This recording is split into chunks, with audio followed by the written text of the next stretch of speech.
কোন গোপনে মন ভেসেছে ধারাবাহিকে আমরা দেখেছিলাম অনিকেতকে গ্রেপ্তার করতে এসছে পুলিশ।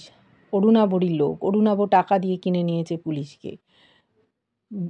পুলিশ বলেছে কে এই কেসটা করেছে আমরা সেটা বলতে পারবো না, কোর্টে গিয়ে জানতে পারবেন। শ্যামলী চেঁচামেচি করছে, বলছে স্যার এই ঘটনা কখনোই ঘটাতে পারেন না। অনিকেতের মাও বলছে অনিকেত কিঞ্জলকে কত ভালোবাসতো আমরা জানি, ও করেনি এই কাজ। অরুণাব ওদিকে ওর বন্ধুকে টাকা দিয়েছে, রাজসাক্ষী হবে। আসল ঘটনা ওরা দুজনে মিলেই ঘটিয়েছিল।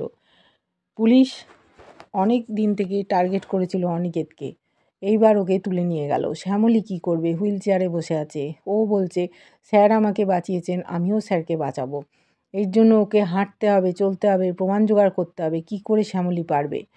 অনিকেতের ও মাথার ওপর এত বড় একটা বিপদের ছায়া, যদি শ্যামলী দাঁড়িয়ে পড়ে